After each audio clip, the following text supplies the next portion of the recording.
Good afternoon, sir. Could you introduce yourself to the jury? Daniel Foster, Okay. And probably the common spelling, but how do you spell your last name? Foster. All right. Where do you live, sir? Parachute, Colorado. Okay. And did you ever live here in the La Plata County region? Yes. All right. I'm going to direct your attention specifically to November of 2015. All right. Do you recall taking a hike up on Middle Mountain on November 1st? Yes. And tell us a little bit about that. We just moved here and decided to go for a hike before they told us it was going to snow for the first time, and just drove until the truck tried to hit a hole I couldn't go. Didn't know nothing about four-wheel drive. Had a two-wheel drive truck. Climbed out the truck, ate some lunch, and then took off down the mountain. And who were you with? My wife, Leigha. Leigha, okay. And while you were out on the hike that day, did you find anything of interest? Animal den and some bones. Okay. That was it. Well, now you say animal den. What makes you say that? It was like a whole bunch of trees. You had to step down through the roots, and then there was just this area that looked like an animal had been laying in it, and there was a couple bones. When people say den, you know, like a den of animals. Yeah. Someplace that something laid there and chewed on a bone. I mean, that's why I say den. You could tell there was animal fur on the things and stuff like that. Okay. So it looked like an animal had habitated or bedded down in there. We're not talking about like a hole in the mountain. No, it was just like you stepped down and there was like a wall of trees and shrubbery right here, so you had to go out that way from the tree that was behind you. I just walked around the tree. Did it seem like... Hold on. Mr. Foster, I know you haven't been in court. I hope you haven't been in too many times. No. You have to give a little pause because you're kind of talking over the prosecutor, and then we have trouble keeping a record. Oh, okay. She has to write down everything, and she Sorry can't about do that. it once. Okay. I talk fast when I get nervous, too. All right. We'll all slow down a little bit. And so you said you saw some fur and things like that around in that area. Was it like an area that was kind of protected by the trees? Yeah, a little bit. There was one big tree, and you had to go one way or another around the tree. And then right after you stepped down around that tree through its roots, there was just like shrubbery and stuff. So you had to go out the other side by the other side of the tree. Right. So either way you came around the tree, you were going to hit this area, and you had to go past the tree. Okay. One way or the other. And we have some other witnesses that are going to talk about that area later for the jury. But I want to ask you more specifically about what you found in that alcove or that area in between those trees. What did you find there? What looked like a part of a skull, and I just picked it up and handed it to my wife. Said, "Look, a skull." Just thought it was something neat, just laying on the ground. Was it, when you found it laying on the ground, was it on dry ground, or was it? Yeah, it was in the little area right behind the tree, sitting up against almost in the middle of it, but a little bit closer to the shrubbery trees. And this area in the trees, were there any other bones inside that area? No, not really. There was just like tufts of fur on a couple pieces of stuff, and really the only bone I noticed was the one I picked up. Okay. Now, when you were out on the hike, as I understand it, you had started up on Middle Mountain Road and walked down into this area. Is that right? And do you recall sort of walking across an open field to get there? Yeah, we went through an open field. I remember we stopped because someone had chopped up a tree, and they left the big old chunks of the tree there, so that's where we ate our lunch. Okay. And as you were walking down, do you recall seeing, like, cattle and other animals? No, there wasn't any other animals. Okay. Cattle, then? There was cows all over Middle Mountain. I don't remember seeing any at that point in time. Okay. And were there any cows or other animals down in that alcove of trees that we're talking about? Not that I remember. Okay. And when you got down in that alcove of trees, I think you just said there were no other bones that you saw in that area? Okay. So you picked up the skull, you showed it to your wife. Did it strike you that it was a human skull when you first saw it? No, but I don't pay attention to all that. I just thought it was neat. It was a bone. Okay. My wife watches, like, murder death shows and stuff. I'm all about superheroes and music. All right, then. And so, do you recall what happened after you gave it to her? She mentioned something about she thought it was human. I joked and said, no, it wasn't. She handed it back to me, and I set it down, just kind of let it go and let it fall on the ground. And we kept on, and obviously it nagged at her. Yeah. When you put it down, did it undergo or receive any damage? Like, did it hit a rock or anything like that when you put it down? Like, the trees here, the shrubbery was here, we stepped out here, there was like a little rivulet of water, and I just dropped it, it landed in one of the puddles. Okay. Did you hear it break or crack, anything along those lines? No, it just splashed. Okay. I mean, I dropped it from like my knee height. I didn't throw it or nothing, I just let it fall. Okay. Now, while you were holding it, did you like carve on it with a knife or anything like that? Mm-hmm. No, didn't have a knife. Didn't have, okay. All right. And do you recall returning back to that area a couple of days later? Yeah. And why did you come back to that area later? They went out with my wife. I went to work, and they didn't find anything that afternoon, so they made me come out the next day. Okay. And were you able to find it? Yeah, we wound up finding it. Just wandered away from everybody and eventually made my way back to where I was. And do you remember that moment of when you found it? Yeah, one of the detectives in Leigha wasn't too far away. Okay. Can you describe kind of the best of your memory about that sequence of events? I walked up, looked down, saw it in the water, said, "Look, I found it." They turned around, said, "Oh, cool." They told me to put it down. I put it back down. Okay. Now, you gestured with your hand that you kind of picked it up. Yeah, I picked it up, and I said, "I found it." And they said, "Don't touch it." And I said, "Oh, yeah, I put it back down." And when you put it back down, did you damage it at all? Mm-mm. I just put it back where I found it. Okay, and we have to get a verbal yes or no instead of a uh-huh or a mm-mm. What was that? No, I didn't damage it. I very carefully put it down because she was very adamant about me putting it back down very carefully. Okay. Was it in roughly the same location of where you had first found it? Yeah, it was about 10 feet away, maybe. Okay, but Like I said, we found it, walked out, set it down, maybe 10 feet, 3-4 steps. 3 or 4 steps? Yeah. Okay. I don't have any other questions for you, sir. Thank you. All right. Defense? Yes, please. Mr. Foster, just building on what you've already talked about, you've described a number of things. You've described an animal den, a bone, and some other activities back from November 2015. I want to ask you, when you come up with this interpretation, this idea, this observation that this was an animal den, what life experience do you have that makes you think that makes you able to identify these sorts of things in nature?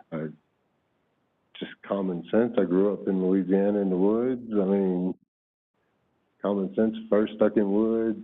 There's a bone there.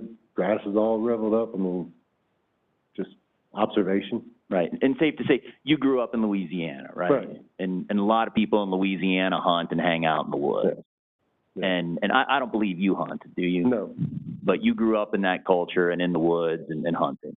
And so did you get a lot of opportunities to see nature, see animals, see tracks? Yes, I love, I'm a nature lover. I've always spent time outdoors. And going back to the first day that you found the skull, again, you've described that as the skull being in the middle of that area. Remember saying that a few moments Right. ago? And when you say that area, you mean the animal den, right? Right. And when you're talking about the animal den, it's an alcove protected by trees and shrubs, Right. fur stuck on some of the trees and the shrubs. Right. No question in your mind that was a place where a wild animal would bed down. Had at some point in time. Right. Yeah. And I think you also said on direct, it looked like that's the place where a wild animal would relax and gnaw or chew on a bone. Yeah. Yes, sir.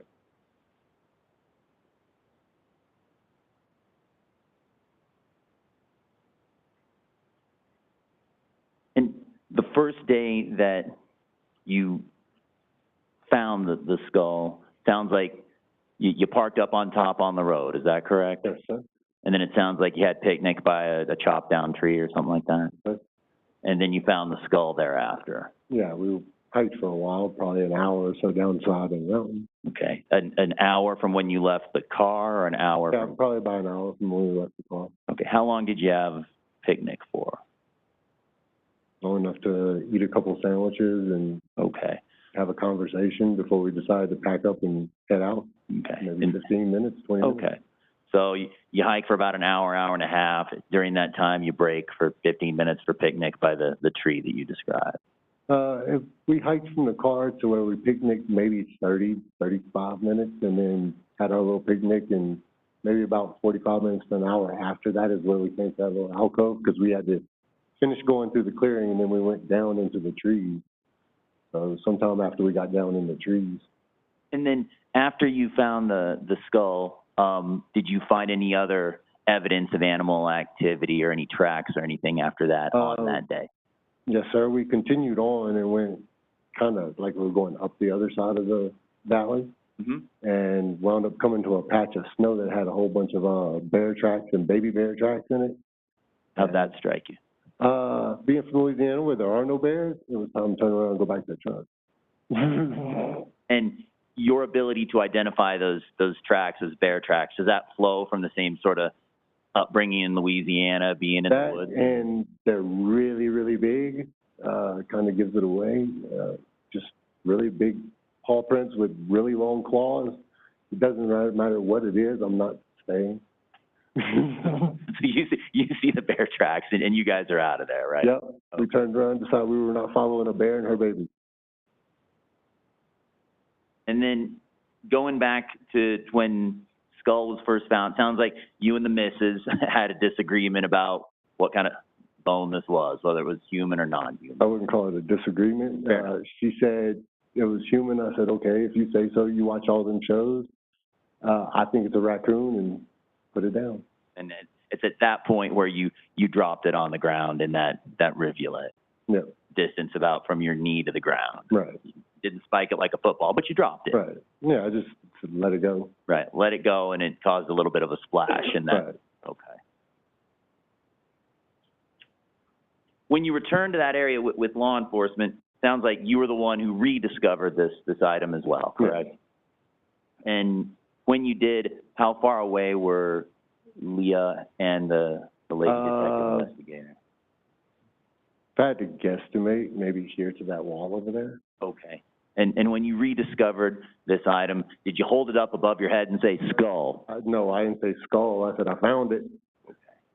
And that's my recollection. I'm sorry, go ahead. To my recollection, it was just I found it.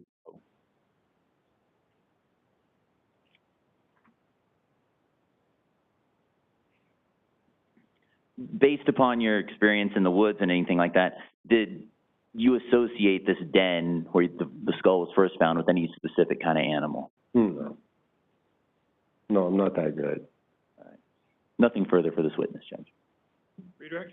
Yes, Judge. Now, you're not a wildlife biologist, are you? No. Okay. And what you saw up there that makes you describe it as a den, it was what again?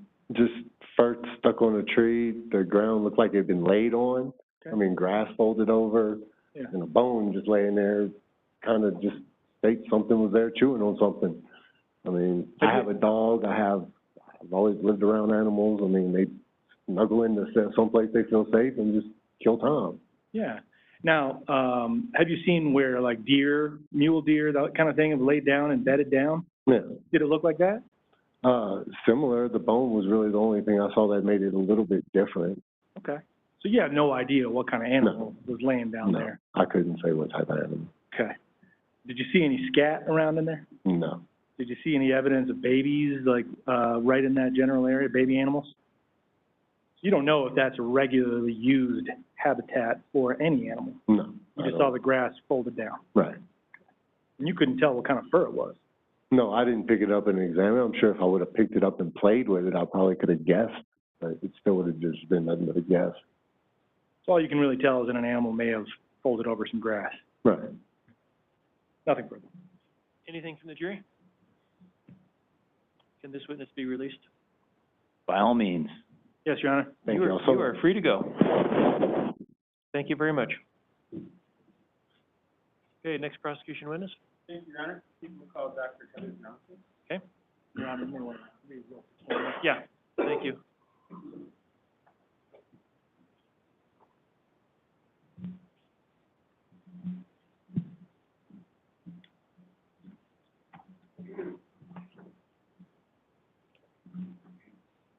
think that's good. We'll see. Can I have you, raise your hand before you sit down, your right hand? Do you solemnly swear or affirm under penalty of perjury the testimony you're about to give is the truth, the whole truth, and nothing but the truth? Thank you. Have a seat, but speak up louder than that, all right? Okay, sorry. Thank you. Soft spoken. Sure, no problem.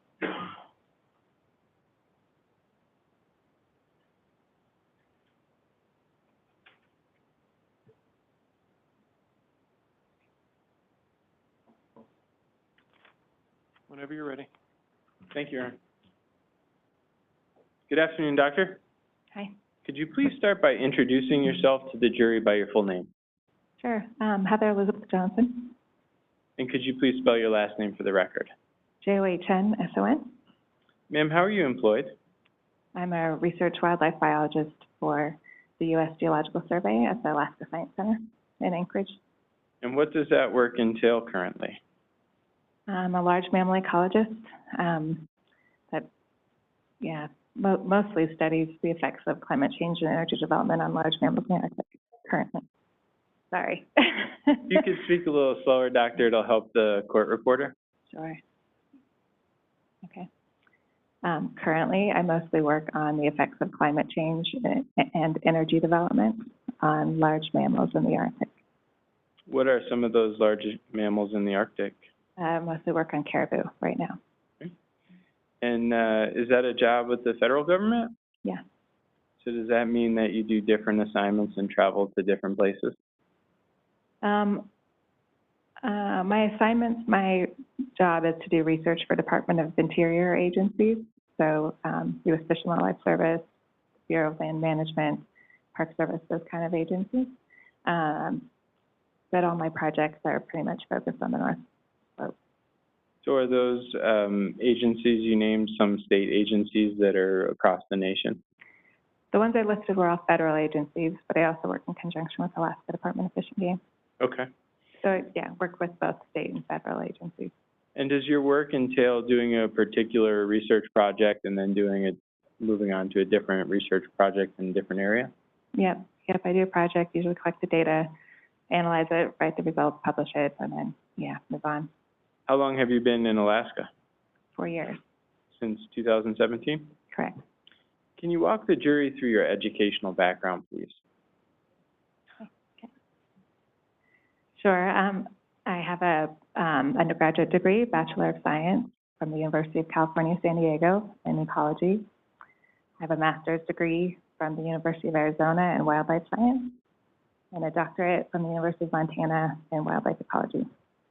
When did you obtain your bachelor's degree? 1999. And you said that was ecology or biology or both? Ecology. Ecology. Biology, the emphasis in ecology. Okay. And then when did you obtain your master's degree? 2003. And then when did you obtain your PhD? 2010. What was your PhD in again? Wildlife ecology. And what does that mean? Really the study of animals and their environments. Okay. Out in the wilderness? Yeah, It's pertinent to the work that you still do today? correct. And then what type of work did you start doing? Can you walk the jury, I guess, through your work history as well? Sure. I did a postdoctorate job at the University of Montana at the USGS Montana Wildlife Cooperative Research Unit. Then I moved on to taking a permanent job with Colorado Parks and Wildlife. That was in 2011 through 2017. And for them, I was a mammals researcher, mostly studying bears, leading the bear research for the state of Colorado. And in that work that you did, and then after that, you went to Alaska? Correct. Let's focus in on that work that you did from 2011 to 2017.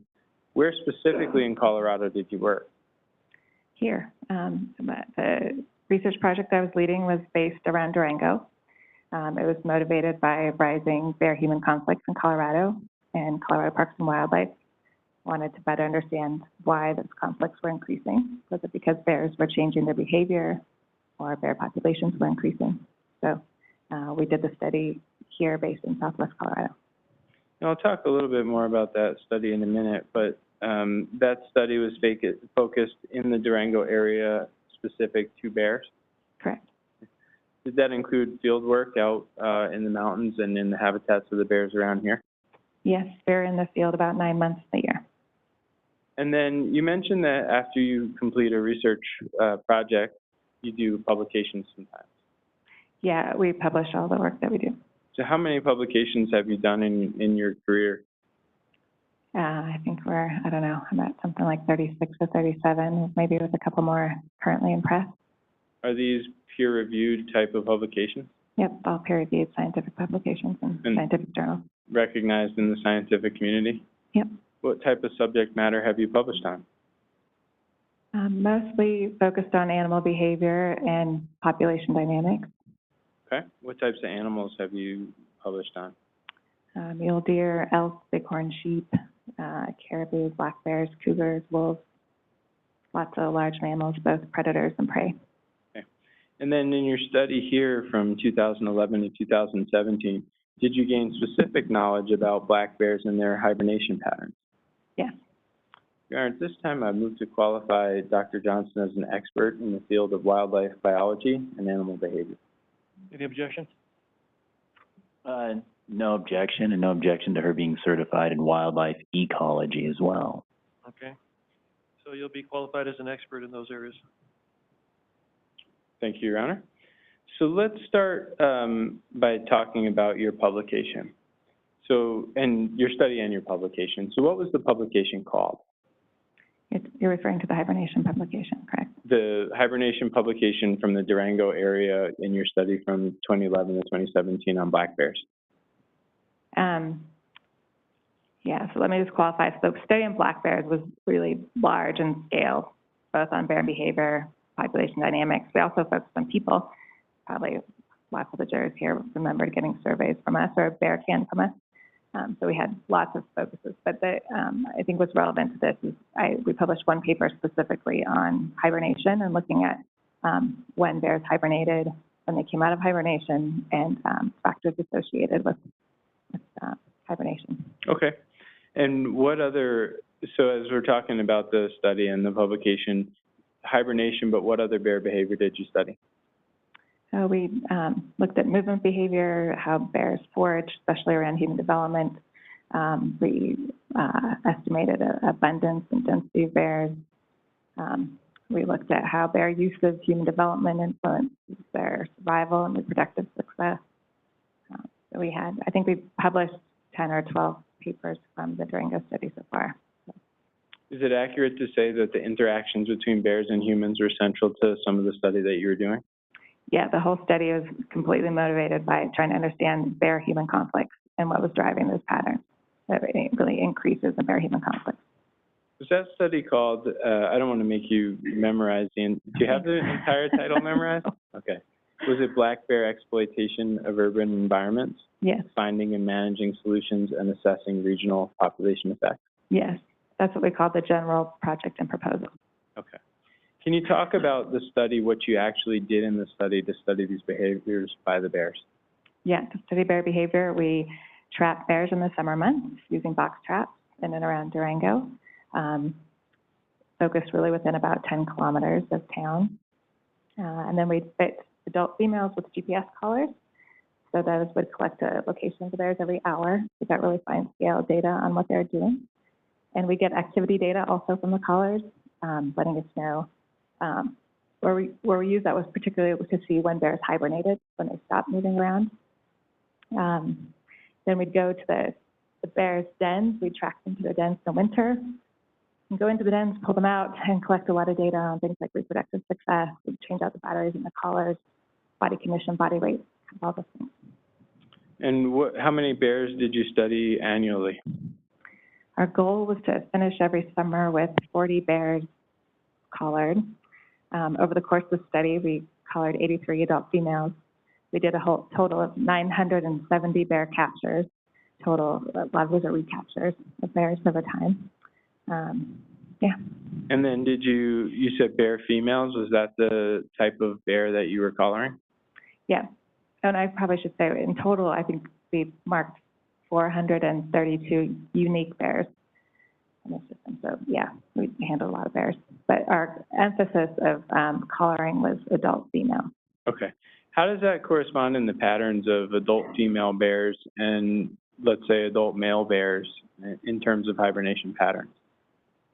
Yeah, so folks have found published results. We didn't study male hibernation here, but there's been lots of other published studies throughout the U.S. that show that that male bears and non-pregnant female bears tend to show similar hibernation patterns.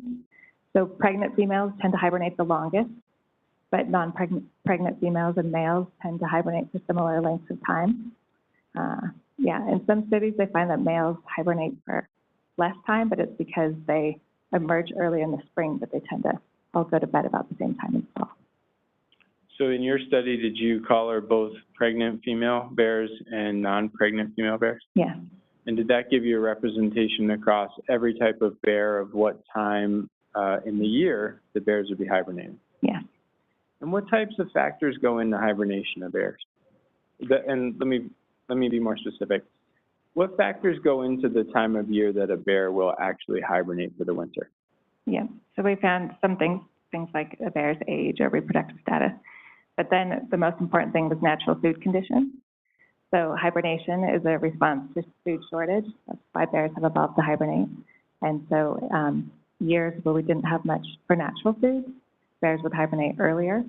And then if there's a lot of great natural foods in the fall, bears would stay up later and hibernate later, just taking advantage of the food available. So natural foods was the biggest, after thinking about the reproductive success and age, natural foods then was most important. Also important was the fall temperature. That was correlated with elevation. So, higher elevation is cooler temperatures. But bears that were in areas with cooler temperatures, they hibernated earlier as well. So your study was focused on Durango. Did it ever bring you up to Vallecito and Middle Mountain Road area? We trapped bears within, I said, about 10 kilometers of Durango, but that, then the bears, went where they went. So we were tracking bears that went in a much broader area than that. We had about a half a dozen bears use the Vallecito area over the course of the study, and we had one bear in particular that always liked to den on Runlet Peak. So we were up there every winter going to her den. Okay. And you had that was one of the collared bears? Yes. Okay. So let me ask you about, you talked about the difference in altitude. Do you know roughly, is it a higher altitude at Vallecito area than it is in Durango? Yes. So how would that impact the hibernation patterns? Yeah, cooler temperatures up there with bears hibernating earlier up there. So if anything from your study, the dates would be later that the hibernation occurred, then they would hibernate earlier up in that mountain area. Correct. And were you specifically doing this study throughout the winter of 2012 into 2013? Yes. And did you collect statistics in terms of the average hibernation date and the outliers as well for bears in the Durango area in the winter of 2012-2013? Yes. Can you talk to the jury a little bit about the average hibernation time for bears in winter of 2012? So 2012 was the earliest we saw bears hibernate. On average across the study, bears on average hibernate. The average hibernation date was October 20th, but that fall of 2012, bears on average hibernated on October 10th. So it's about a 10-day shift earlier in the mean hibernation date. Can I look at my notes here for the variation around that? Would it refresh your memory? Yes. Judge, I'd ask that she just. Can I just see, I'm sorry, can I just see what she's looking at? Sure.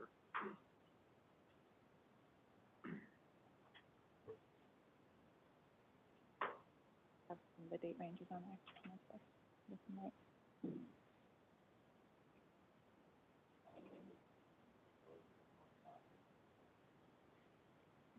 That's fine. Can you make sure before you leave today, the DA makes a copy of it so that they can provide it to the defense? Okay.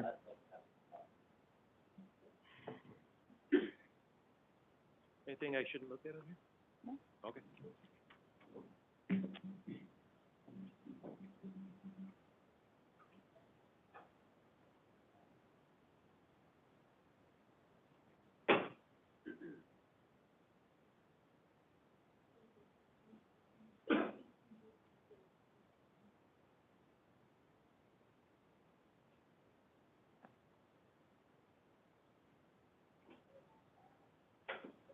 Thank you, Your Honor.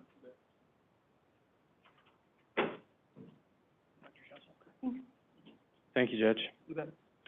So, Dr. Johnson, let me ask you, what are your notes, just so the jury knows what you're looking at? Yeah, so I just to make sure I get the dates right, I put on the mean hibernation date for each, year of our study, and then the earliest and the latest hibernation date that we collected data on for each year.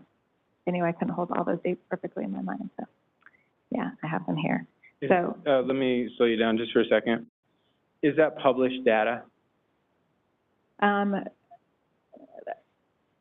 I pulled out the year-specific information for this today, so you couldn't find this necessarily. We published all the den information.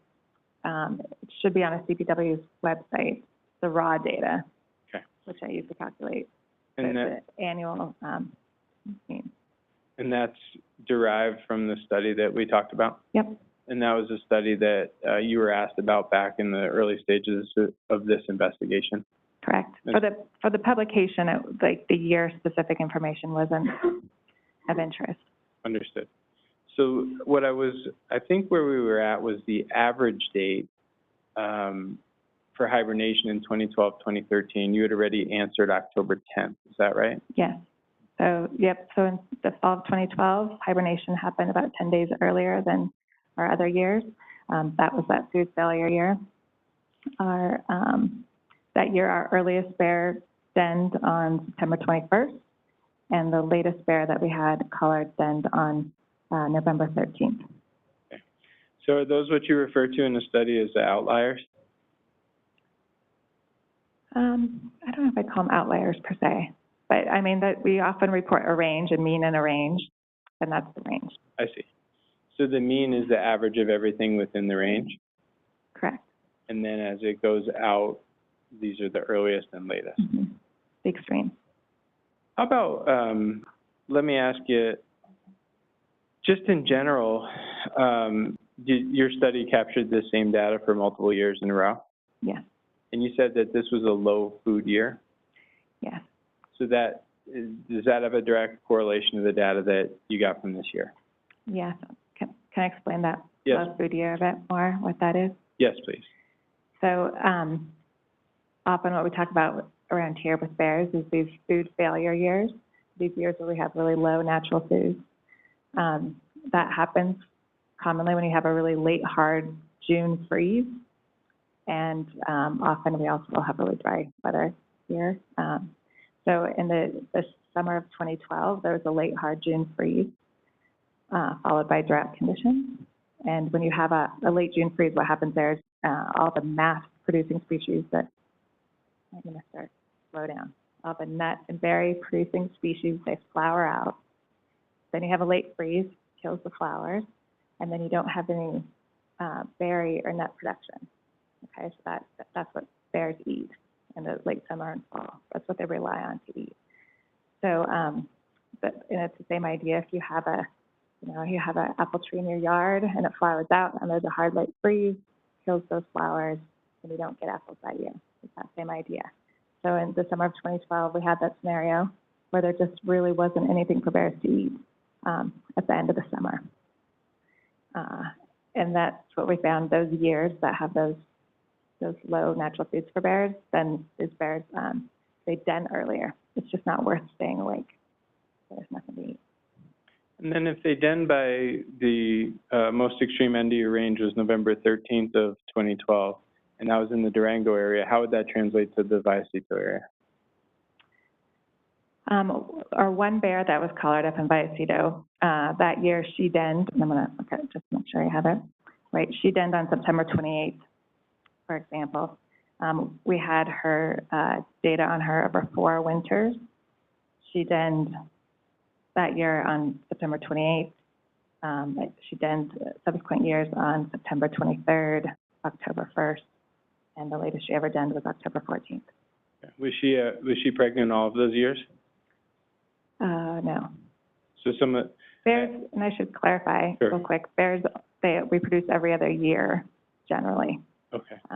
So would that data be reflective of an example of that higher altitude being below what you're referring to as the mean hibernation date?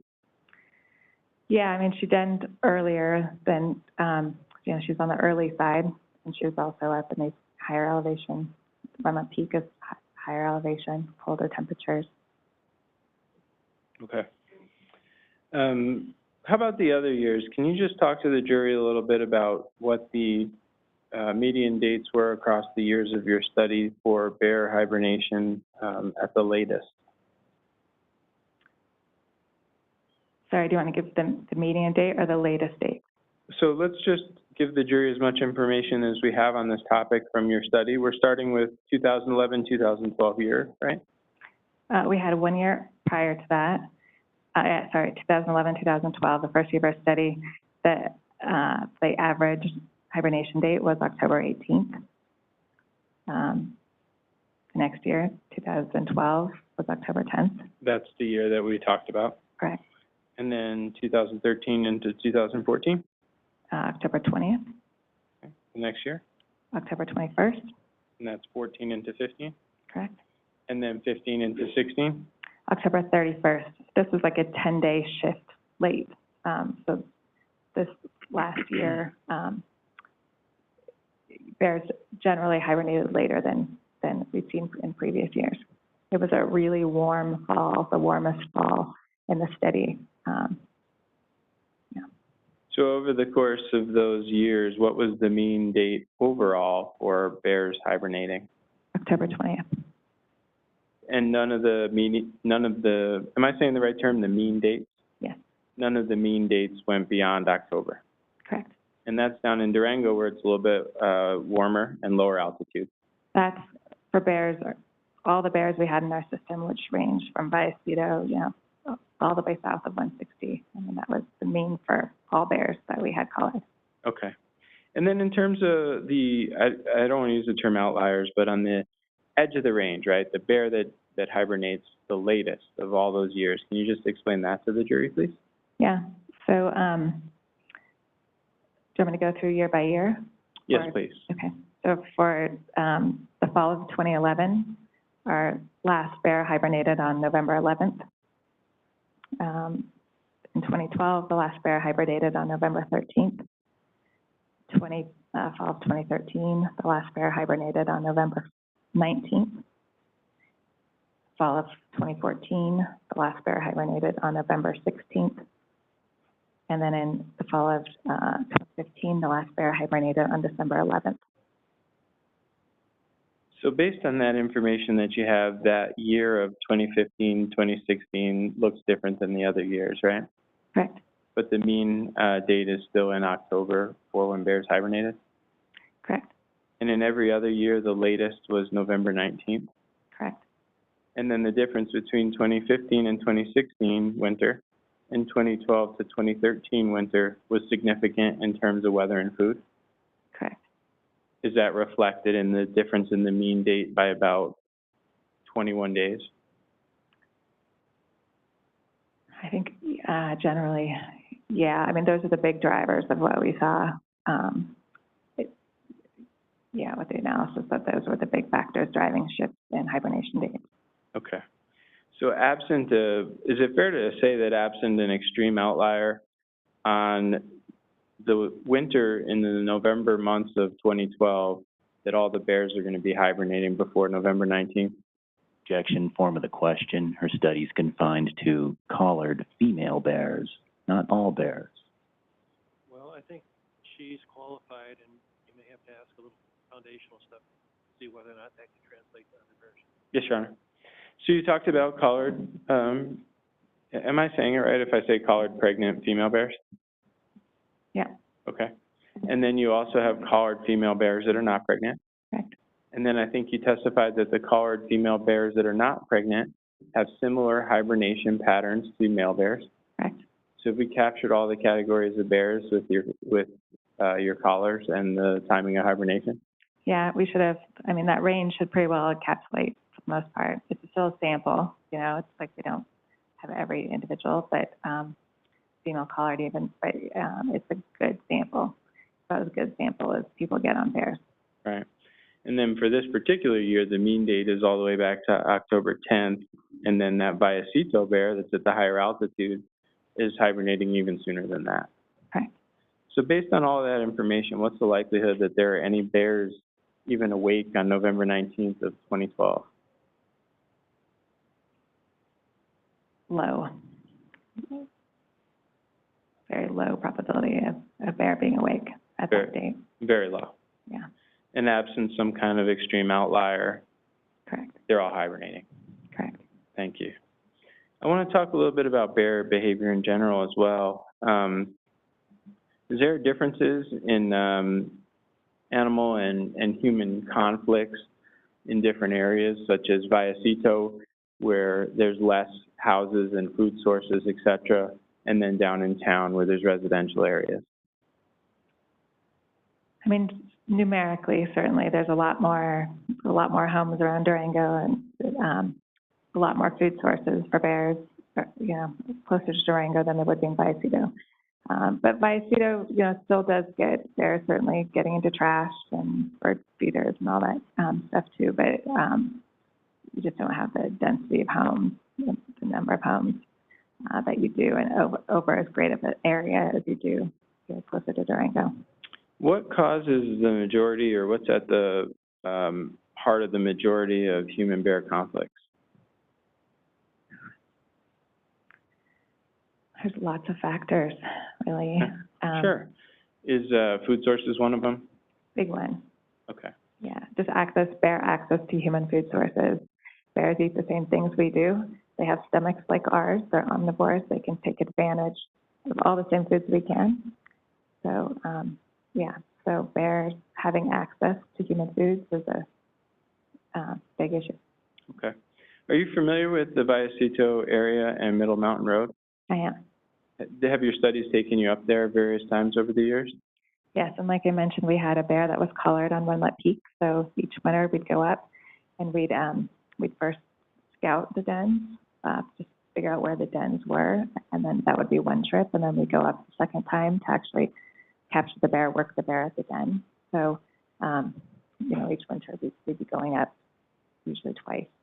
Okay. And so how many times over the years of your study would you estimate you've been up on the Middle Mountain and Runlet Park and Vallecito area up there? Probably about 8 times. Okay.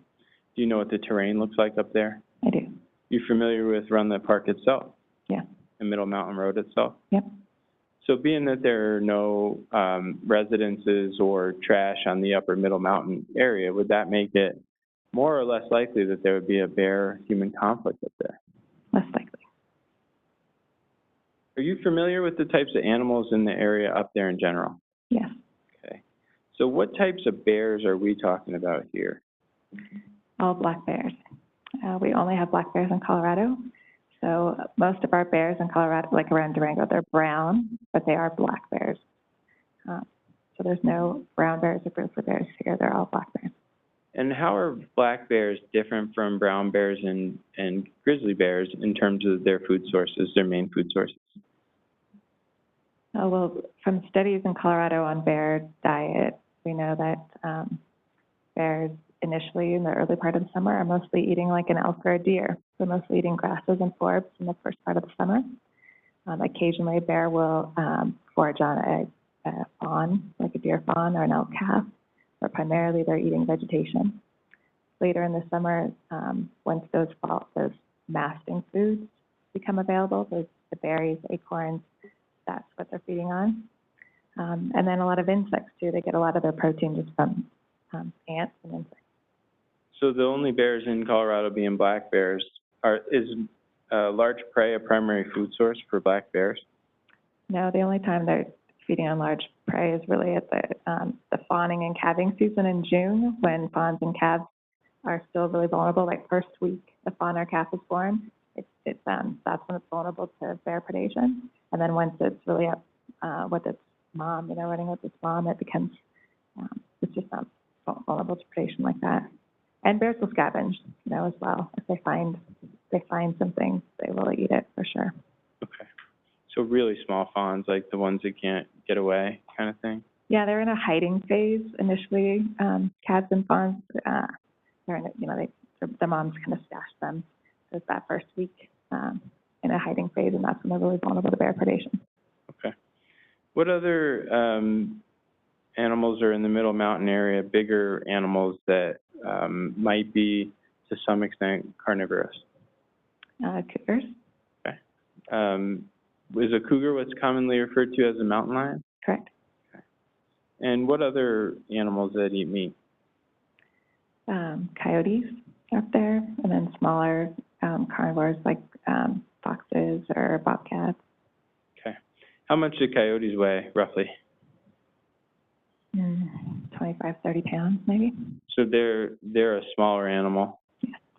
But the mountain lions or the cougars and the bears are the bigger animals. Correct. Okay. Any large predators that I'm missing that would be in the Middle Mountain area? No. No wolves in the Middle Mountain area? No wolves. How far south do wolves get? Well, in 2012, they were, there might have been a stray wolf, occasionally a stray wolf from Wyoming that was collared was coming into Colorado, but I'm not sure if that was even happening in 2012. Right now, there's a couple wolves in the far northern part of the state, but they're not down here. Okay. At this time, I'd like to publish what's been previously admitted as People's Exhibit 224, Your Honor. All right, go ahead. So if we could just scroll,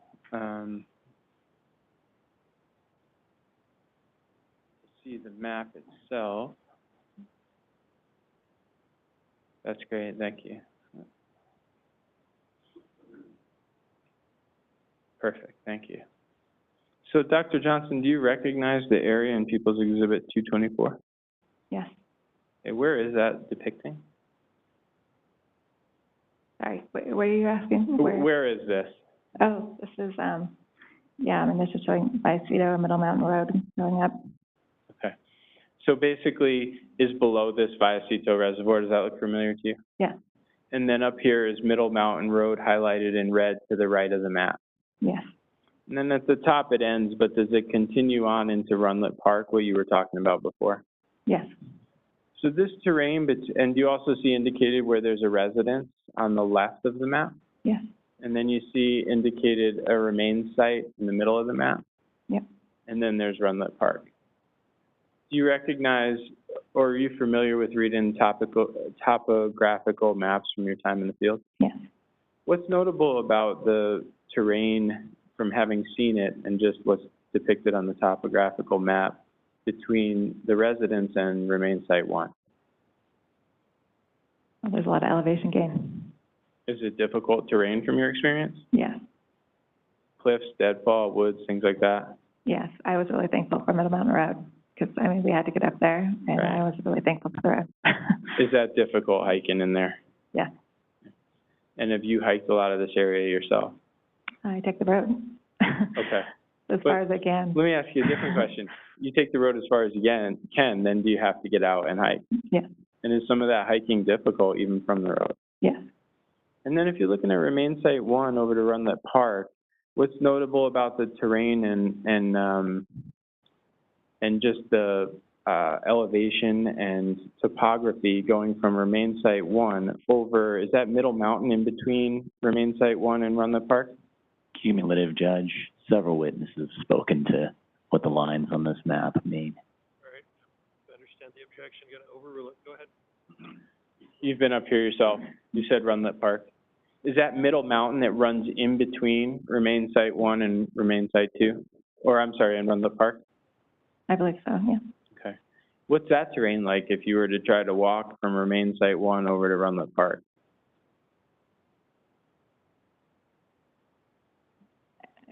It's better than the coming up from the lower part, certainly. But it's a lot of trees, a lot of underbrush, elevation gain. Very steep. Yeah, it's not as steep certainly as the lower parts. It really kicks off the valley floor. This type of terrain that you've seen up here, does this factor into animals' decisions on whether to carry things? I would think so. I would assume so. Okay. Is energy balance something that animals consider? Yes. And is difficult terrain like that? Let me ask you a more specific question. Do animals usually do things for a survival reason? Absolutely. With regard to food and with regard to energy output, how does that correspond? Yes, I mean, so animals, they want to acquire the resources, but, as many resources as they can and minimize their expenditure. I mean, that's the whole thing. Animals are often kind of living on the edge. They want to expend the least amount of energy for the greatest gain. Generally the rule of thumb. I'm going to now publish, Your Honor, Peoples 223. So, Dr. Johnson, take a look at this map for a second. Does it look like the same area? Yep. And this is previously admitted, so there are some locations on here that other witnesses have testified to. But you can see that there's a residence, and then a remain site, and then a skull with various distances. Have you seen this map before? Yes. Okay. And you're aware of these locations from having seen them? I'm sorry, you're aware of this area and where these locations are, you've seen the terrain, et cetera? Yes. And then assuming that there's a distance on here that's already been testified to as accurate, I'd like to ask you some questions about the distance and terrain here, and just keeping that in mind when I ask you about a few scenarios. Does that make sense? Sure. So let's start with the first scenario. Assuming that there's a bear awake on November 19th of 2012, what's the likelihood and what are the factors of that bear killing a child? I think that specific of a question requires speculation. I think she can speak to the generalities, provided the proper foundation is laid as to what contributes to fatal child bear attacks. But this goes to the ultimate issue before the jury. It's not even a hypothetical. It's basically, what do you think happened? I think you need to ask the question differently. You need to ask the question based upon the age of Dylan. Yes, Your Honor. I think you can get there, but I tend to agree to some extent with Mr. Booker. I understand. So we're going to use a scenario with a 13-year-old boy in November month, November 19th of 2012 up here. What factors cut against a bear attack? The date, certainly. I mean, it's just really late in the season. In addition to the fact that most bears are hibernating, and it's particularly that year, bears are hibernating by November 19th. Bears, they don't eat or drink during hibernation. Bears shut down their system through the whole hibernation period, and they don't get there instantly. So the couple of weeks prior to hibernation, they slow down. They forage less, they stop eating less. Their body slowly works to kind of shut down to prepare them for hibernation.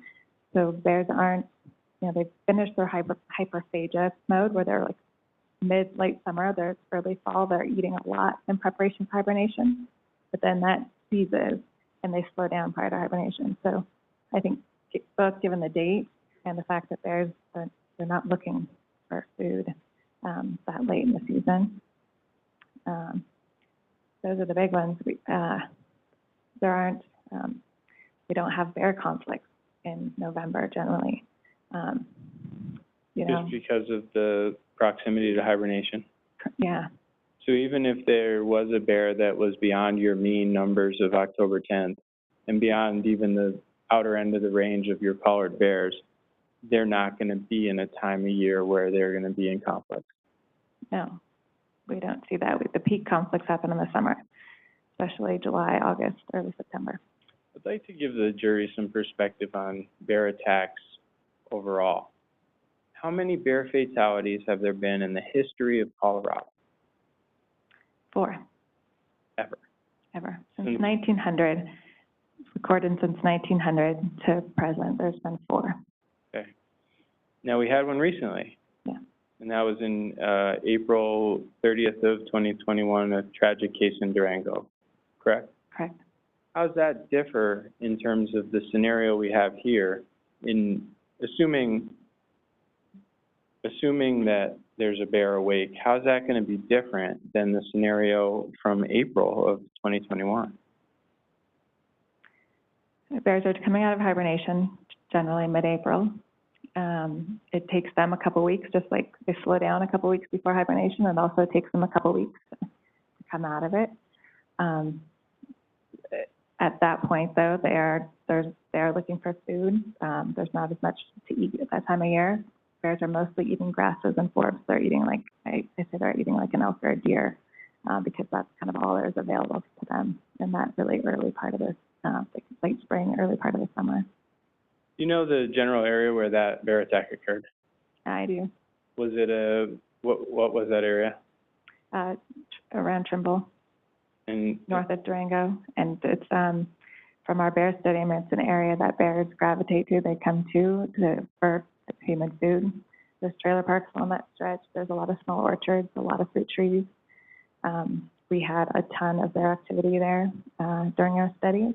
We had bears from the top of those Plata Mountains come down 15, 16, 17 miles as the crow flies directly to come down to that area for human food, and then forage right there in that area, and then go back up to the top of the Platas, to spend the rest of the season. So, it's an area that bears definitely use and know of to come to for subsidy for human food. so if there was going to be the fourth bear attack in the 121 years in Colorado documented, is that the type of location you might expect it? Potentially. I mean, I think it's so rare, it's hard to have any expectation. Right. Middle Mountain Road would be, not have some of those factors you just talked about bears gravitating there, et cetera. Not for human food subsidies, no. So perhaps even less likely than the fourth in 121 years. Perhaps less likely on Middle Mountain Road than in the area with the recent bear attack. I would think so, but I think it's each time, again, it's so rare, it's such kind of a fluke. What was the last bear fatality before Durango in 2021? In 2009, there was a fatality of a woman in Ouray that was feeding bears in her yard. So in that situation, it wasn't just someone walking out somewhere close to their home or something like that. No. There was some interaction that created a conflict. Correct. So that's turning back the clock 12 years for the fatality before this one. Correct. And then before that, how long was it? When were those other two fatalities in the history of Colorado? Can I refresh my memory? Here? Sure. Do you have notes on that? Yeah. Sure. So prior to that, it was 1993. Was the previous attack, and then there was one in 1971. Or ever in the state? Ever in the state since 1900 recorded. How does that compare to, say, lightning strike fatalities? I looked at I think the foundation, not a meteorologist talking about lightning here. Let's. Mr. Johnson? Judge, if she knows the answer, she spends a lot of time outside, and given her experience in the area, But she knows. she's not gonna know how many lightning strikes there are in this area. I mean, wouldn't that? Let me ask, I can ask a different question. Okay. And I think it's cumulative. I think that, well, you've sustained the objections also. Thank you. Without giving numbers, you spend a lot of time in the outdoors, right? I do. Lightning is something that sometimes referred to as lightning strikes as a rarity, right? Correct. But is that something that you're aware of in your time in the field that does happen from time to time? Objection, 402, 403, speculative. I think you're fine with 4 in 120 years, Mr. Johnson. Understood, Judge? Thank you. Thank you. Let's move on to some more scenarios. So you see the sites on the map, you see the residents, and you see the first remain sites, those two pertinent sites to the case? Yes. I want to talk about what a bear does. Let's say in the outside chance that a bear kills someone. What does a bear typically, or an animal for that matter, what does a bear typically do with the carcass? For any food source the bear has, if it's uncomfortable consuming it where it's at, it'll drag it to a place where it feels safe, or take it to a place that feels safe. People see this all the time around Durango. The bear pulls out a bag of trash from a trash can and drags into the bushes close by and then, spreads it all out and makes a mess of it. That's what a bear will do. It wants to get into a safe place to consume food. Okay. How far will a bear typically drag something if it's scavenging it or if it's killed it?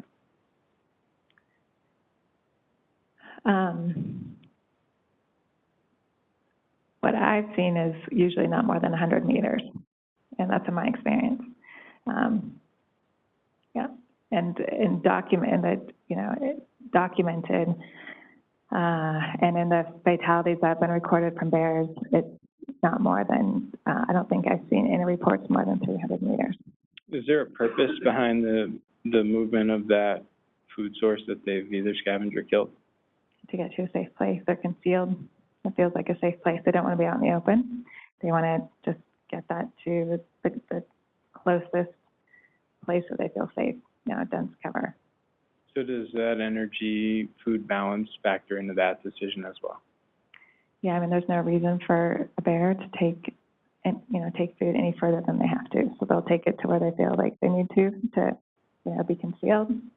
And that's as far as they want to go. Okay. And we were talking about on this map a distance of 1.5 miles. So is there any reason that a bear would ever carry a kill from site one up to the remain site? No. How about other animals in the area? Are there any animals in the area that would do that kind of behavior, carry something 1.5 miles all the way up that mountain?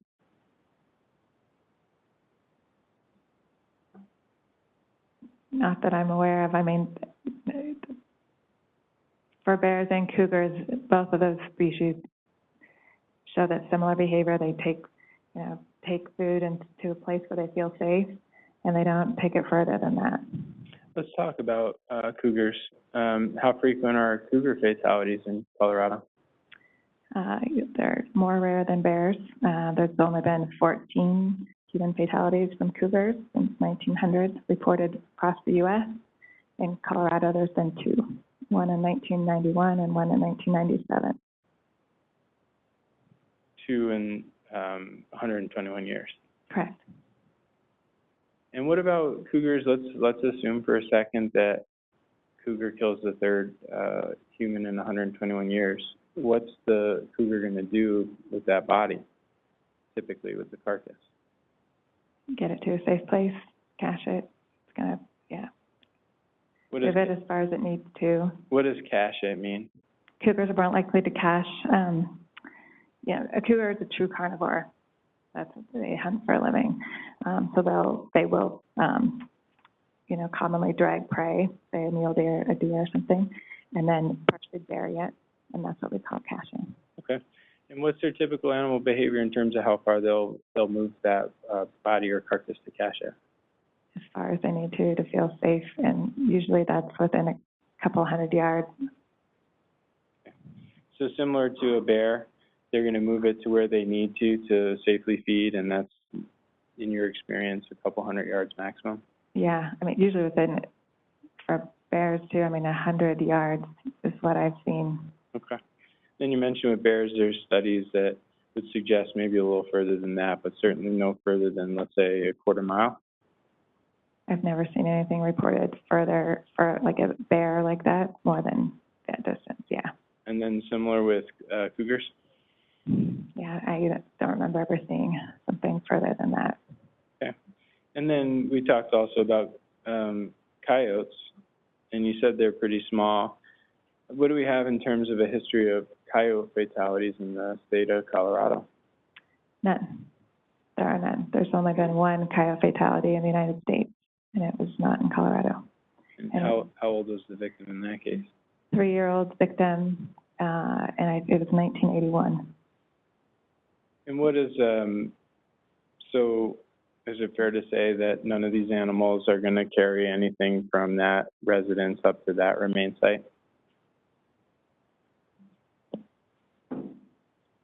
No, to carry a whole carcass? Yeah. No. Okay.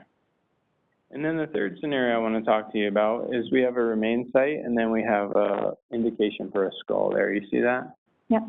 And it's over 1.5 miles as the crow flies, but is that how animals travel? No. How do animals travel?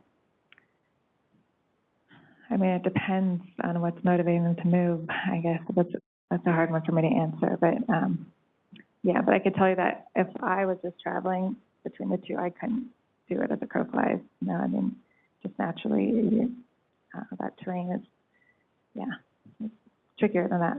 Right. So you'd have to find a way through there. Mm-hmm. And it'd be, based on the terrain you described before, it would be navigating cliffs and deadfall and things like that. That mischaracterizes her answers as to the topography and travel through there. Yeah, I'm not sure about the cliffs in that area. Oh, I understand. Okay. So it'd be heavily wooded in deadfall, is that accurate? I mean, generally, you're always trying to figure out the best way to go. You go over a ridge, you go down this way. Yeah, if there's a bunch of trees down, you're gonna, rocks. You're always kind of working your way through the terrain. You know, you're always trying to go as directly as you can, but it never quite works out that way. When this exhibit was admitted, there was testimony about it being 1,500 vertical feet up and over and another 500 down from the remain site to the skull site. Does that seem consistent with your knowledge of the area? Yeah. Is that a lot of vertical feet to climb in that type of wooded situation? It is. I mean, I always took the road, like I wasn't gonna walk it. Yeah. Okay. So is it, let's talk about, we talked about the movement of a bear in terms of an entire carcass, right, and caching it. What about pieces of a carcass? Are those the types of things that bears pick up, carry, and run off with long distances? No. Why is that not typical bear behavior? It's, they just don't get nutritional value out of it. They, bears and cougars tend to, they keep the carcass in kind of its general centralized spot. They feed on it till they're done, and then they move on. Other critters, like coyotes or canids in particular, are more likely to pick up a bone or something and go off with it. But, a bear and cougar is not, Okay. it's not characteristic. So we'll set aside bears and cougars because they just don't really behave that way. Correct. Let's talk about coyotes. Will coyotes at times pick up a bone and take it a distance? Yes. Have you seen this out in the field? Yes. What type of distances have you seen out in the field that a coyote would grab, let's say, pretty large bones such as a 13-year-old skull or something comparable to that, right? What types of distances have you seen that coyotes would transport something that size?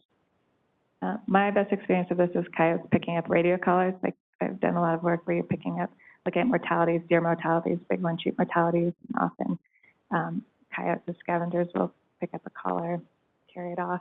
That's mostly where my experience from this comes with, and always is recovered within a few hundred yards. Okay.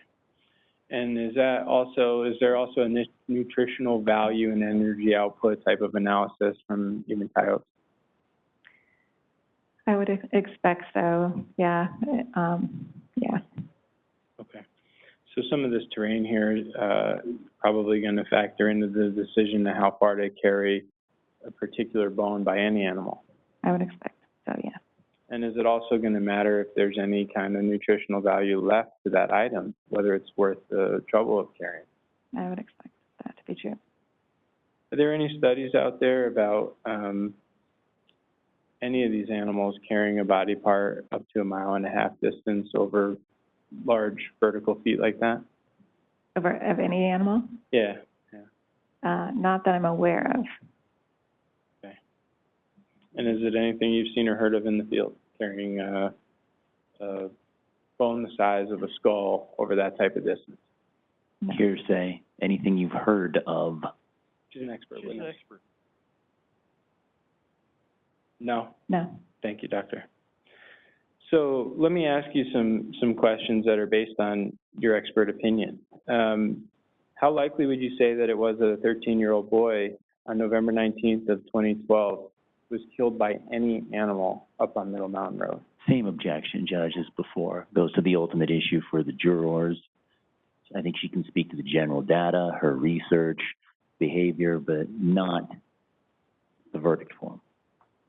Well, she's not talking about the verdict form, but the witness can testify as the ultimate issue in controversy and the ultimate issue that the jury has to decide. doesn't even have to be an expert, it can be anybody, so that's overruled. Go ahead. Okay. So, let me ask the question again. So how likely, in your expert opinion, knowing the animals, knowing the area, is it that a 13-year-old boy is killed on November 19th of 2012 by a bear up here? Let's start with the bear. How likely is that? Up on Middle Mountain Road? Yes. Highly unlikely. And how about, Something I think that's worth pointing out too in terms of bears is this is the hunting season, like September through November is when bears are hunted. And being along a Forest Service road is a really dangerous place to be for a bear during the hunting season. So there's lots of published studies that show that bears avoid Forest Service roads during the hunting season. So yeah, I mean, that's an extra reason why I wouldn't expect bears to be hanging out during the hunting season on a Forest Service road. so when you say highly unlikely, we're talking about even more unlikely than 4 over the course of 121 years because of some of those factors. Yes. How about the likelihood that any animal known to the Middle Mountain area killed a young boy on November 9th of 2012, a 13-year-old boy up in that mountain? I think it's highly unlikely. Even less likely for cougars or coyotes? Asked and answered, Judge. You can answer the question. Even less likely by cougars and coyotes than black bears? Yes, I mean, statistically, we'd say yes. And I think we've discussed this thoroughly, but what's the chances that an animal would carry a young child, a 13-year-old child, from that residence up to that remain site 1? Highly unlikely. That has been asked and answered. I think it has been. Why don't you move on? Thank you, Your Honor. Based on normal animal behavior in the area, we've talked about a few animals. How likely is it that any animal would carry a 13-year-old skull from remain site 2 to remain site 3? Asked and answered. It's okay, you can answer the question. Unlikely. And then let me ask you about one more sort of area of testimony. So you talked about the balance between nutrition and energy output, right? And we're talking about items that an animal might feed on, right? Like a carcass or even a bone, right? What about items that have no nutritional values? Let's take, for example, a cell phone. Is there any reason that an animal would pick up and move a cell phone a long distance? No. I mean, again, coyotes, if anything, are canids, fox. I mean, they're more likely to pick up something in their mouth and carry it around for a distance. But yeah, I would not expect that, and certainly not a bear or cougar. No. Okay. So randomly, a coyote might pick up something and run with it a little bit. How about something as large as a backpack with clothing in it? Is that the kind of thing that, I would not expect that. of any animal? No. Okay. How about other inanimate items such as ball caps or wallets or things like that? Are those things an animal's going to have any interest in taking and moving with them? Again, maybe a coyote or canid, but not the others. Would you expect, if animals were the only factor on a remain site there, that those types of items would be nearby where the body had been? No. Would you expect that? I mean, if they're maybe on the body or something, but no. I mean, I would not expect.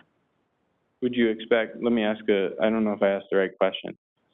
Assuming that a body's placed at that location for whatever reason, and that body has items with it, like a backpack and a hat and a wallet and a cell phone, let's assume that for a minute.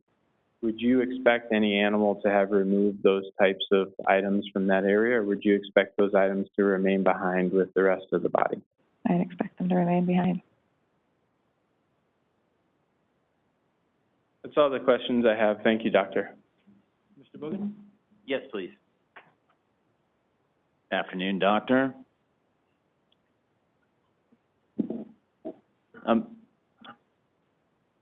I kind of want to move through a number of topics here, and the first one I want to visit generally is bear behavior, bear diet. You remember talking about that on direct testimony? I do. And if I get any scientific terms wrong or anything, but let everyone know that everyone will get a good laugh out of it. you discussed on direct testimony, what bears eat depends on the time. It is one factor you can consider in trying to determine what bears eat is the time of year it is, correct? Yeah, what's available at that time of year. Right. And it sounds like what kind of food, what kind of resources are available to bears determines a lot of different things in bear behavior. Hibernation, what they eat, when they eat, conflicts, all that stuff. Safe to say? Yes. And depending on the time of year, bears will eat deer, elk, and vegetation, correct?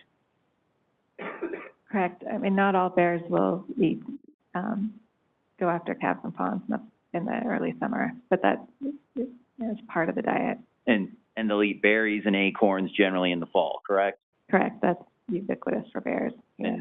And they supplement for their protein with insects, correct? Yep, that's been, and diet studies have been done in Colorado.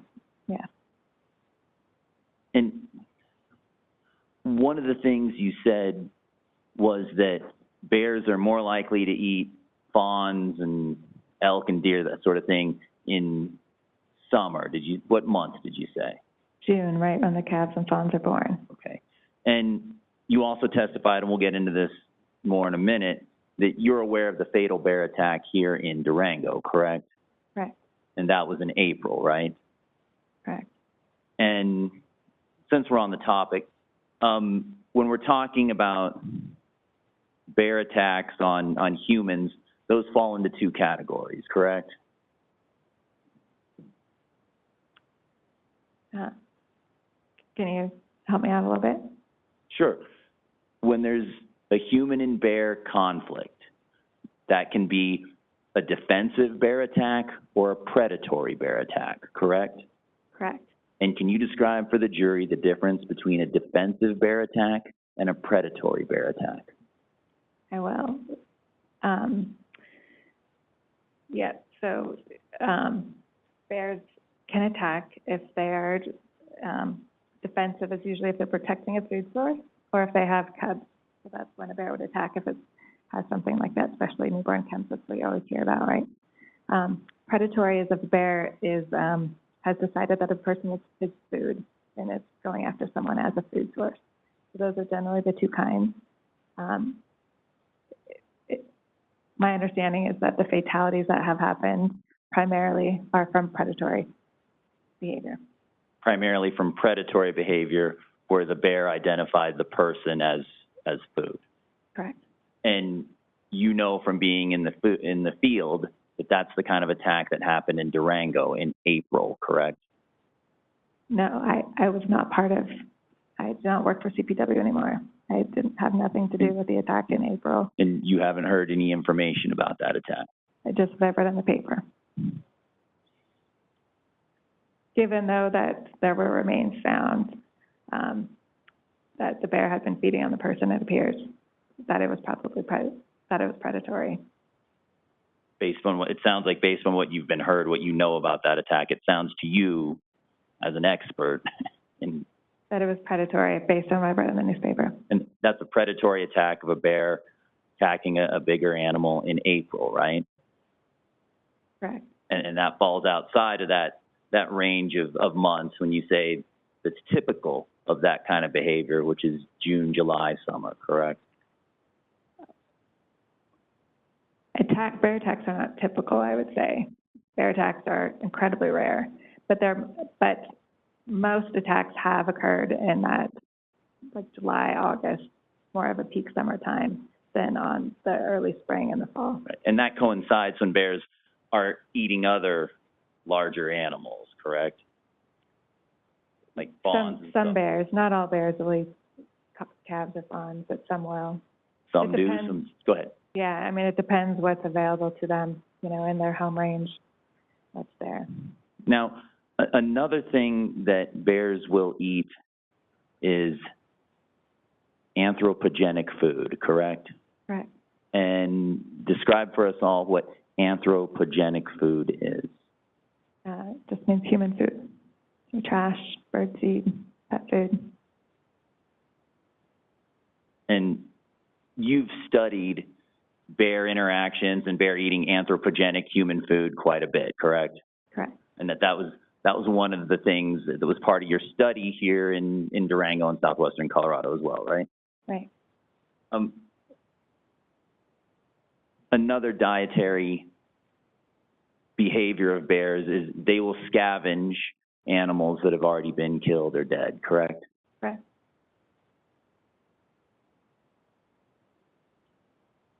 And as you testified on direct, whether it's an animal that a bear killed or an animal that a bear scavenged, they may drag that carcass, correct? Correct. To a place where they feel safe, correct? Correct. And according to your expertise, your study, that can be typically 100 yards up to 300 yards, or maybe you said meters. Yeah, within a few hundred yards. I'd say. Most commonly within 100 yards. It will depend on the habitat, really, how open or not the habitat is. You know, if they're already in a closed, dense place, you don't need to move it anywhere. You know, an animal's good to go. Can you not hear me very well? Is that what that means? Yeah. Yeah, so it just depends on you know, the area. It depends on how that particular bear defines safe place to eat. Yeah, but most bears define it pretty similarly. Right. Define it pretty similarly. And have you seen kill sites where animals have been killed and then scavenged by animals before? And I'm not just talking bears. Yes. And what kind of animals have you seen scavenge, or what kind of animals have you seen scavenge animal kill sites? All kinds of things. I mean, anything that's left out. So scavengers, yeah, I've seen bobcats, foxes, lots of ravens, magpies, so a suite of skunks, all kinds of critters, really. Magpies, skunks, bobcats, vultures, coyotes, bears, cougars, they all scavenge, correct? Correct. And mountain lions as well, as you testified, they'll drag their prey or whatever they're scavenging as well, correct? They will. Cougars don't like to scavenge. Cougars like to kill their own food for the most part. They will scavenge sometimes, but generally cougars are a species that's, you know, known to not really like to scavenge. They don't like to scavenge, but you know from your expertise it's a behavior they will. They will do. Okay. Right. And whether it's something the cougar has killed or scavenged, they'll drag those materials as well, correct? Yeah, certainly what they've killed. Yeah. And they'll drag that longer distances than bears, based upon your experience, your expertise, your review of the literature. Yes. And by the same token, and we've talked about this a little bit, coyotes, notorious scavengers, correct? Yeah. And meaning they'll feed on animals that are already dead, and they'll even carry these materials away from the original kill site or scavenging site as well, right? Right. And as you testified on direct, coyotes are better known for carrying parts of carcasses away than cougars and bears, right? I mean, I'd say a bone, not parts of carcasses, Okay. but like a bone. Right. Something they fit in their mouth, right? Thanks for. Coyotes are better known, based upon your expertise, your review of the literature, your observations in the field, of carrying bones further distances than bears and cougars, correct? Correct. Now, you testified on direct about one of your published papers, and that was Human Development and Climate Effect Hibernation in Large Carnivore with Implications for Human-Carnivore Conflicts, correct? Correct. And I want to talk about that study, because it sounded like on your direct testimony that study informed you with a lot of information about bears and bear behavior and human-bear interactions in this part of the state. Is that Yes. okay? Yes. And what you did in that particular study is you located the dens of bears, correct? Correct. Adult female bears, correct? Correct. Adult female bears within 10 kilometers of Durango, correct? No. We captured bears mostly within 10 kilometers of Durango, but the bears move. I mean, the bear that we caught, for example, or the bear I discussed in Vallecito, for example, that food failure year, we caught her down on Florida Road, but she just Okay. had come because she was hungry that year, and then she spent most of the time up by Vallecito. So, yeah, wherever the bears went, we went. Oh. So it's a much bigger area. Yeah, so there's a much bigger area, but you focused your collaring activities within 10 clicks of Durango. safe to Our say. trapping activities, Trapping. yeah.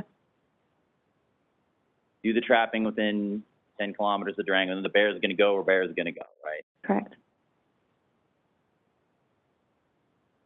And it sounds like you were able to track at least one adult female bear to the Middle Mountain area, correct?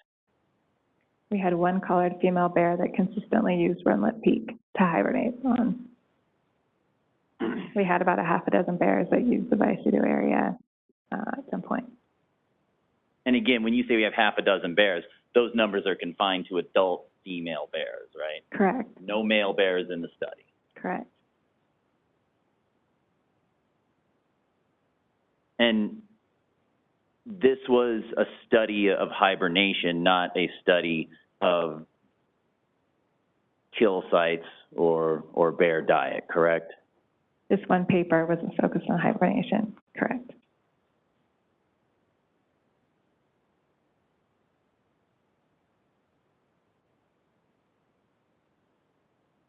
And I want to talk about hibernation for a minute or two, because you talked about it on direct. It sounds like you've given some general ideas or general numbers of when hibernation begins and when a hibernation generally ends for black bears in this part of the state, safe to say? Correct. And I want to ask you and talk to you about factors that can move that start date for particular bears, okay? Okay. And safe to say, the start date for hibernation is most dependent upon the characteristics of that individual bear, correct? Correct.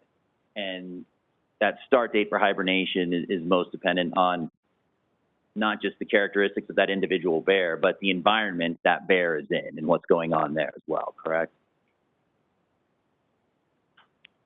We found that the factors that were biggest contributors were first bear's age and reproductive success. Then they went to more the environmental factors in terms of natural food availability. And some factors that can push back the start of hibernation date includes warm weather, correct? Correct. And another factor that can push back the start date of hibernation is an individual bear's access to anthropogenic foods, correct? Correct. It was a weaker influence than natural foods, but yes. Right. And this feeds into a bigger concept you were talking to the jury about earlier, that that start of hibernation is going to depend on availability of food, right? Amongst other factors. Yes. And that's going to include natural food and food that bears can find in and around houses and neighborhoods and subdivisions, correct? Correct. And in trash, right? Yep. And where trash can be found. Yeah, it comes down to how, a bear needs a lot of food, so, yeah. A bear needs a lot of food, so they're kind of always in the market. Yeah, I mean, there has to be a pretty abundant supply of human foods for bears, so it, yeah.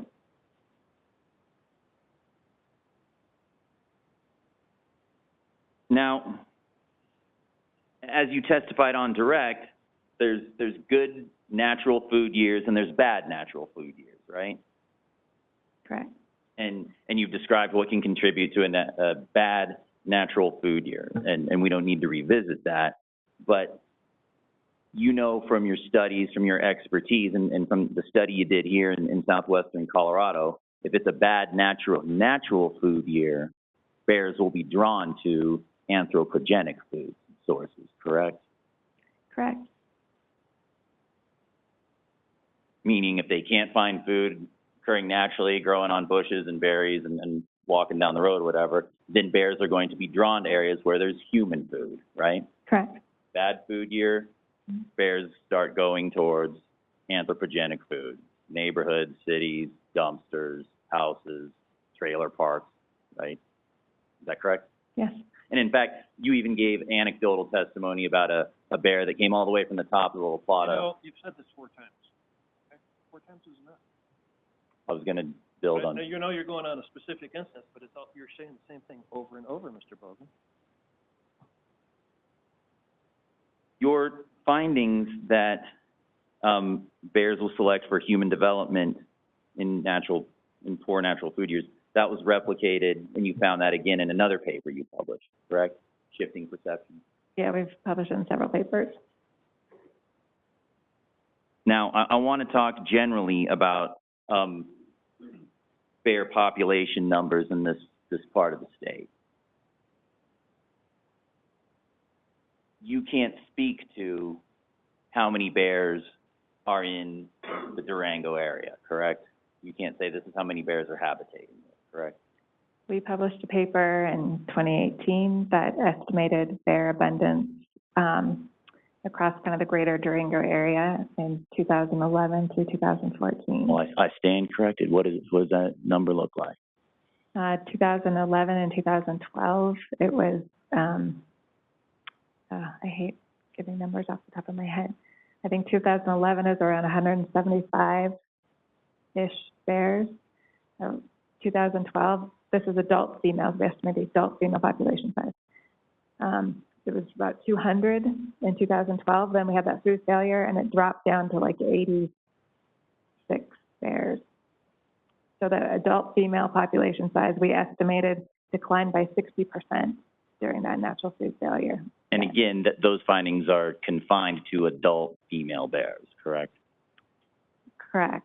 Not just adults. We used a non-invasive genetic sampling technique where we were using DNA for that. And so it excluded cubs because cubs were too little to get caught on our barbed wire snares that we put out. But it would have included females, yearlings, and anything older than a yearling female. But not adult male bears. Correct. So you can't opine as to what those numbers were in these years. No, I mean adults. We know male population is less than the female population because they're harvested more heavily. But you can't tell this jury how many male bears you think were living in this area. No. In those years. No. And I've been referring to Durango. That would go for Vallecito as well, correct? The area that we estimated abundance, I don't think it did include Vallecito. Close, but I don't think it did. The study area is published, though, that the area, the specific area that those numbers refer to, that's all published and freely available online.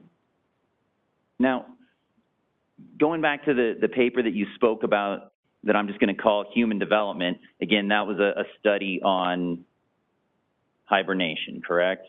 Yeah. Can I clarify one point real quick? That just because the area, you know, this kind of area, how many bears over what area, that part really matters. So that was over like a 220 square mile area around Durango. So numbers are hard, numbers are hard because it's all relative to a certain area. So that's where I just want to clarify the area. Right, and that's why you included in that paper a map of the study area, correct? Right. But I just also want to give folks a sense.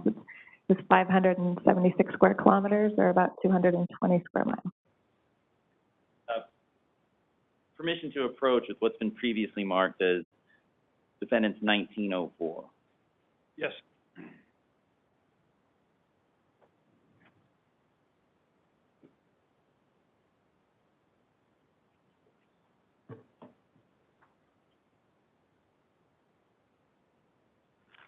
And Doctor, do you know what Defense 1904 is? Yeah, these were dens that we, Oh, wait, sorry. I don't mean to be rude. We got rules about what people can talk about when they get handed a piece of paper. And so I'm gonna ask you to stick with me on these yes or no questions. Do you know what that exhibit is? yes, Is it a map that you produced as part of your study, as part of your paper, Human Development? yes, And does that exhibit accurately portray the map that you produced as part of your study? I think so, yes. Would looking at it, the page of your study help clarify if that's an accurate representation? Sure. Permission to approach. Yes.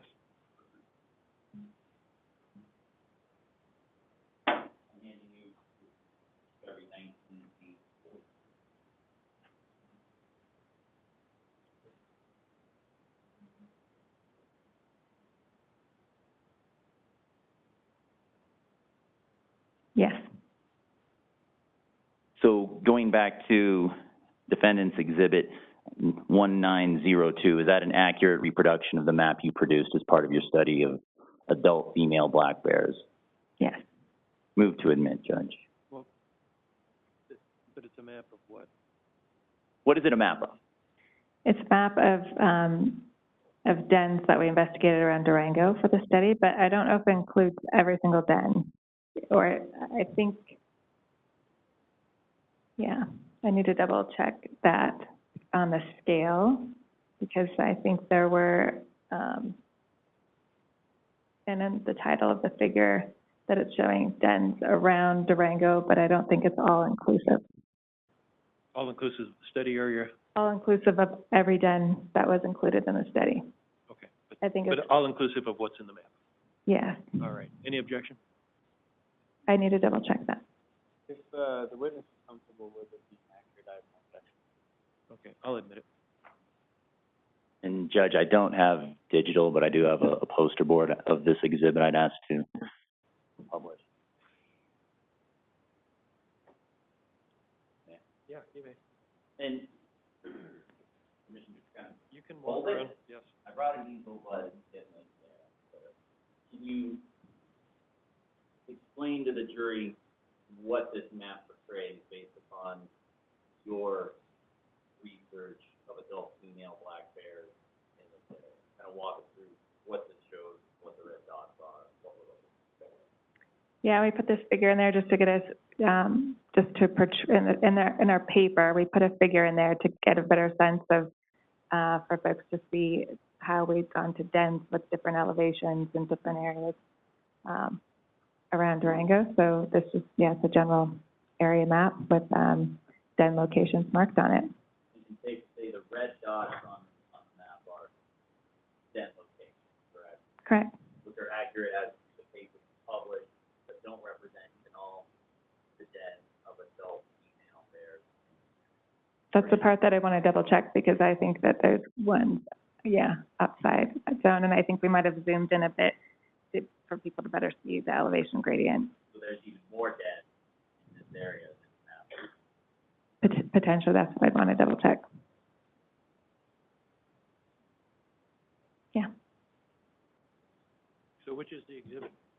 The- That one? Is that the, I just want to make sure we have I would have to admit the poster board, so it. Can you, it's not marked, is it? it is. Is it? Okay, great. Hold on. Well, I'm not sure. I think it's just the poster board, correct? Is the only 1904? Please. Okay. Now, one of the purposes of your hibernation study was to kind of produce those numbers of a mean date, average date, and what kind of got reluctantly referred to as outliers for start dates of hibernation, correct? That wasn't the motivating factor of the study, but it was something that we reported in Right. the study. And when you started your analysis of the start date of hibernation for these sorts of bears, you defined the start of hibernation as the first day between September 1st and December 30th, correct? that they met a certain criteria. We used an accelerometer that was on the collar that was tracking bear activity. So between those dates, September 1st and the end of December, we looked within that window as to where their activity dropped below a certain threshold that we called hibernation. That was based on data on bears, captive bears that had worn those collars, so we knew what hibernation looked like. Right. And part of your analysis was defining hibernation as the first day between September 1st and December 30th, right? That bears stopped moving, yes.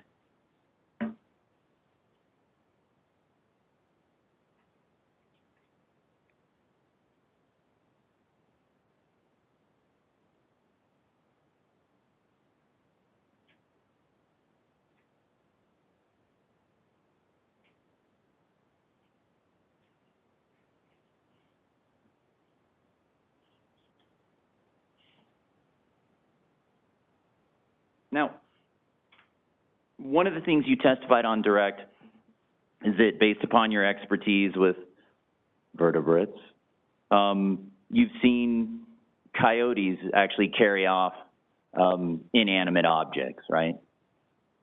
Yeah, that's also something coyotes are known to do, canids are known to do. Coyotes is a specific kind of canid, right? Yeah.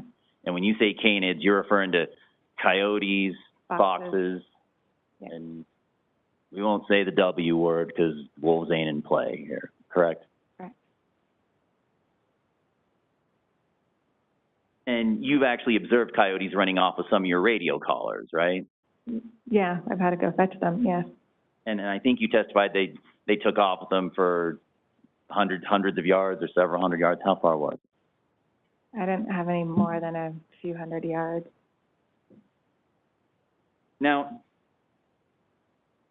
I'd ask the people to publish 224 as they did during their direct examination. I think that's the topographical map. Thank you.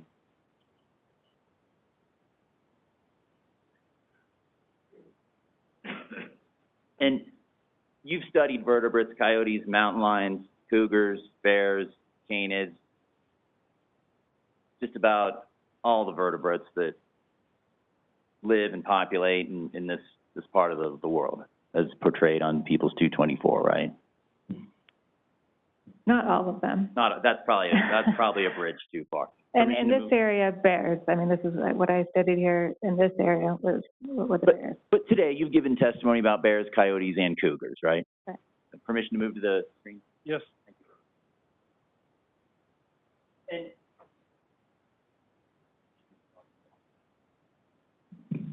you've talked about how you yourself have done research up and around Middle Mountain. I think you said about 8 times or so, correct? Correct. And I think you were pretty emphatic in how you said, when you go up here to do research, you're going to drive as far as you want. Yeah, mostly I was on a snowmobile most of our trips were in the winter. And that's because you prefer, for research and other reasons, to not have to hike all of this terrain, correct? Absolutely. And that's because, as you've described it, it's steep in areas, heavily wooded, fallen wood, all that stuff, right? Yeah. But having studied, as you testified, the animals that live in this area, you wouldn't tell this jury that a coyote couldn't navigate these fallen trees and forests and topography, correct? Correct. And you wouldn't tell this jury that neither a mountain lion cougar would be unable to walk through this area from Runlet Park to any of this area on the map. Correct. And you wouldn't tell this jury that it would be impossible for a bear to navigate this terrain. Correct. Because that's what these animals do. It's their job to navigate this terrain. Read it out loud, please. Sorry, yes, I agree.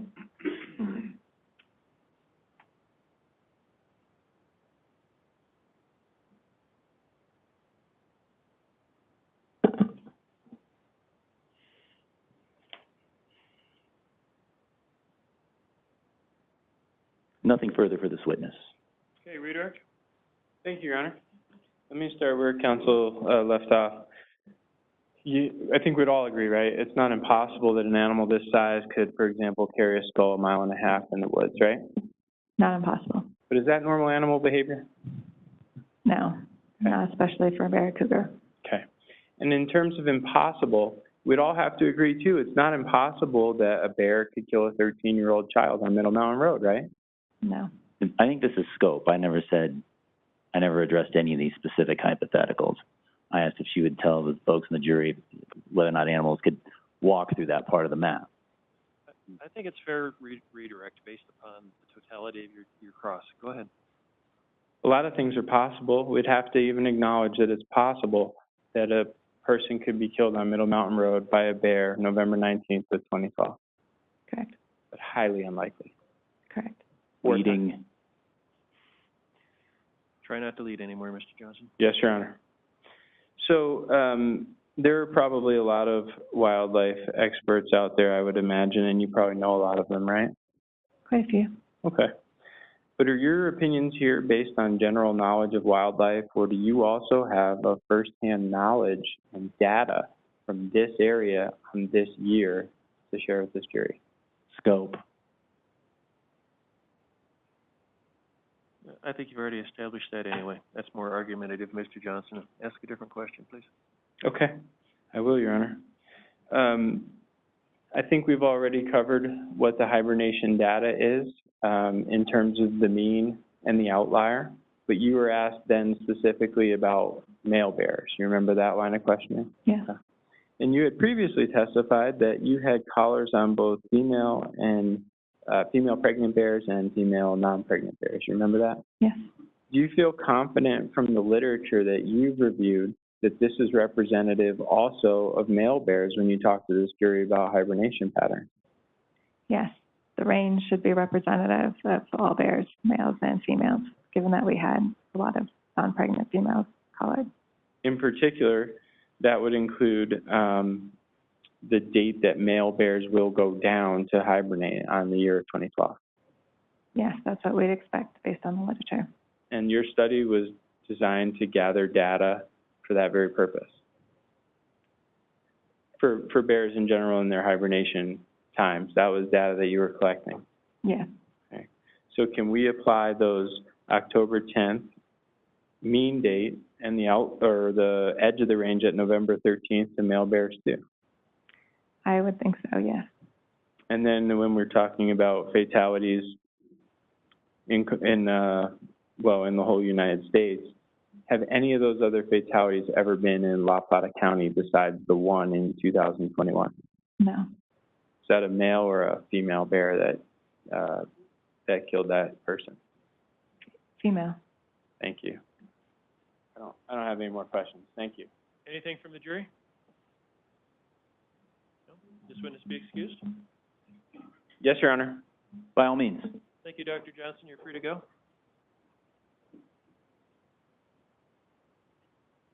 And I'm guessing you don't have a 5-minute witness?